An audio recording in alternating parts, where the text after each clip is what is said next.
আসসালামু আলাইকুম গাইস, চলে এসেছি আপনাদের সাথে নতুন এবং সুন্দর আমার রান্নার ভিতরে এই রেসিপিটা শেয়ার করা হয়নি। নতুন এবং সুন্দর একটা রেসিপি শেয়ার করার জন্য। রমজান মাস আসলে ভালো মন্দ দিয়ে খেতে মন চায় না, একদিন এটা খেয়ে যায় পরের দিন আর এটা খেতে মনে লাগে না। এমন অবস্থাতে রুচির পরিবর্তনের জন্য বিভিন্ন খাওয়া আর কি।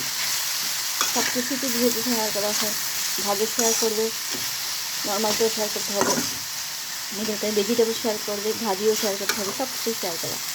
আজকে আপনারা দেখতে পাচ্ছেন এটা হচ্ছে গিমা ভাজি। আমি গিমাগুলি আমার শাশুড়িরা এনেছে, আমার শাশুড়িমা পরিষ্কার করে পাতাগুলি নিলাম। এটা 4 থেকে 5 বার ধুয়ে পরিষ্কার করে নিলাম। পরে 5টি পেঁয়াজ, বড় থেকে 5টি পেঁয়াজ, ছোটো ছোটো 4টি আলু নিয়ে নিয়েছি। তারপরে এখানে কুচি করেছি 2টি রসুন, পেঁয়াজ আর কাঁচামরিচ, লবণ, হালকা হলুদ, এতটুকু আইটেমে যাবে। আলু ভাজিটা সম্পূর্ণ আমরা আলু ভাজি যেভাবে করি এইভাবে আলু ভাজিটা করেছি। তারপরে আলু ভাজিটা খাওয়ার পরে যখন একদিন সম্পূর্ণ উঠিয়ে ফেলবে তখন এই শুকনো পাতাগুলো দিব, যেন আমাদের যে শরীরের জন্য অনেক উপকারী। গিমা তিতা জাতীয় জিনিস, যারা করলা খেতে পারে না তারা গিমা খেতে পারে না, এটা ভাজি। আর এই তো পেঁয়াজ বেশি দেবেন, আলু দিবেন হালকা, যারা বেশি আলু দিতে চান তারা দিতে পারেন। আমি হালকা তিতা ফোটার যাই হোক, মা বলেছে না এই পাতা সবগুলোই দিব।